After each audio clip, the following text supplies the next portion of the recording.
আসসালামু আলাইকুম। আজ চিংড়ি তন্দুরি ফ্রাই করব। অনেক বড় বড় চিংড়ি, তো ভাবলাম আজকে তন্দুরি ফ্রাই খাই। বাচ্চারাও খুব পছন্দ করে। এটা এমনি এমনি খাওয়া যায়, আবার নান পরোটা দিয়েও খেতে পারেন। তবে এমনি এমনি খেতে বেশি ভালো লাগে। খুবই ইজি, একদম সহজভাবে ঘরেই করে ফেলেছি রেস্টুরেন্টের মতো তন্দুরি চিংড়ি ফ্রাই। তা আমি কীভাবে তন্দুরি চিংড়ি ফ্রাইটা করেছি সেটাই এখন দেখা যাক।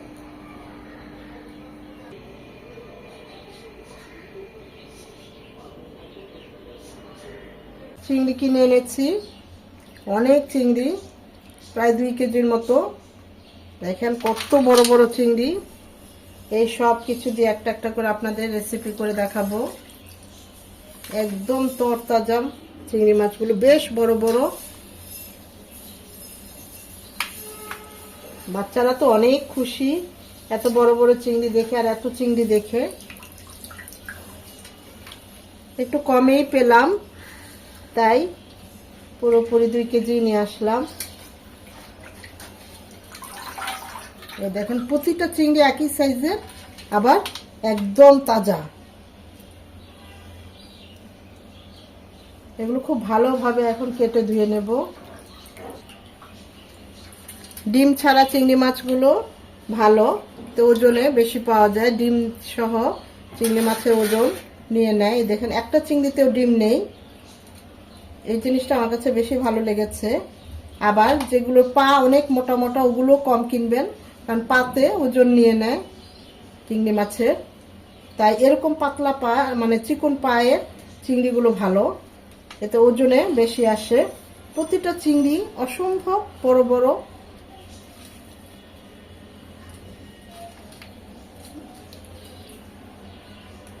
এখন সুন্দরভাবে চিংড়িগুলোকে কেটে ধুয়ে পরিষ্কার করে নেব। তন্দুরি চিকেন ফ্রাই করব, চিংড়ি ফ্রাই করব। সেজন্য আমি বেশ বড় বড় সাইজের, একদম হাতের 1 জিহ্বা পরিমাণ, আপনার ভাই অনেকগুলো বড় চিংড়ি এনেছে, সেখান থেকে এটা নিয়েছি, এই 4টা নিয়েছি। অন্যান্যগুলো দিয়ে অন্যান্য রেসিপি আপনাদের করে দেখাবো। এই 4টা নিয়েছি শুধুমাত্র ফ্রাই করার জন্য। আজকে এই ফ্রাইটা তন্দুরি ফ্রাই করব। এখানে যেহেতু তন্দুরি চিংড়ি ফ্রাই, তাই এখানে 1 চামচ উঁচু করে তন্দুরি মশলাটা, কেনা মশলা তন্দুরি মশলাটা নিয়েছি।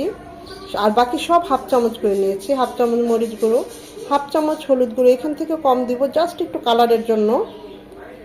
গরম মশলা গুঁড়ো 1/2 চামচ, ভাজা জিরে গুঁড়ো, আর স্বাদ মতো লবণ তো লাগছেই। এই সব কিছু দিয়ে আমি এখন চিংড়িগুলো মাখিয়ে নেব।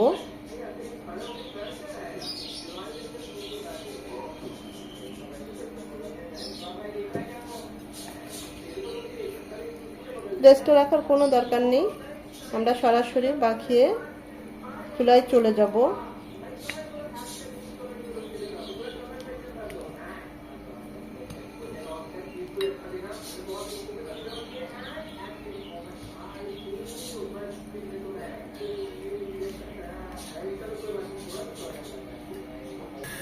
চিংড়িগুলো ভাজার জন্য প্যানে দিয়ে দিচ্ছি সয়াবিন তেল। তেলটা গরম হয়ে এসেছে। দেখেন কত বড় বড় চিংড়ি।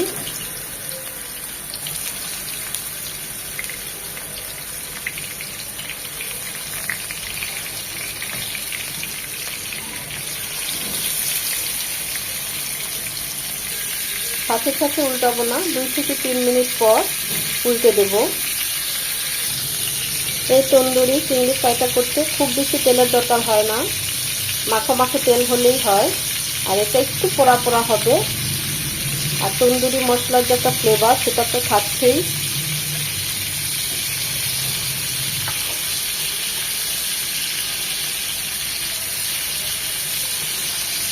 এটা এরকম একটু পোড়া পোড়া হবে, কড়া ভাজা হবে আর কি। ওই পাশটাও এরকম 2 থেকে 3 মিনিট সুন্দর করে ভেজে নেব।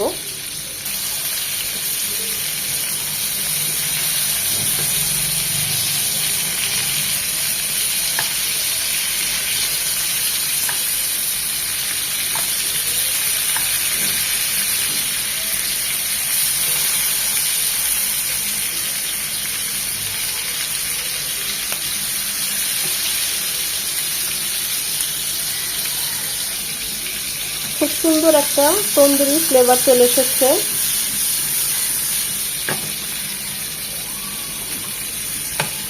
স্মোকি ফ্লেভার বের হয়ে যাবে, তখনই আমাদের এই তন্দুরি চিকেনগুলো ভাজা হয়ে যাবে। আমাদের একদম রেডি। আমরা এখন সার্ভ করব গরম গরম।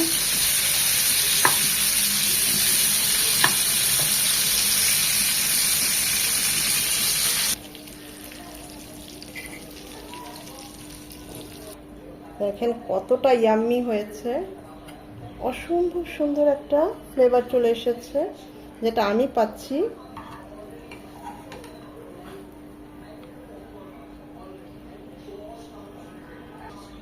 আমরা তো কতভাবেই চিংড়ি খেয়ে থাকি, রান্না করে, ফ্রাই করে। এভাবে তন্দুরি ফ্রাই করে একবার খেয়ে দেখবেন, খুবই ভালো লাগে। আশা করি ভিডিওটা ভালো লেগেছে। ভালো লেগে থাকলে এভাবে একবার হলেও ট্রাই করবেন। আর যদি বাসায় ট্রাই করেন, আমাকে অবশ্যই লিখে জানাবেন।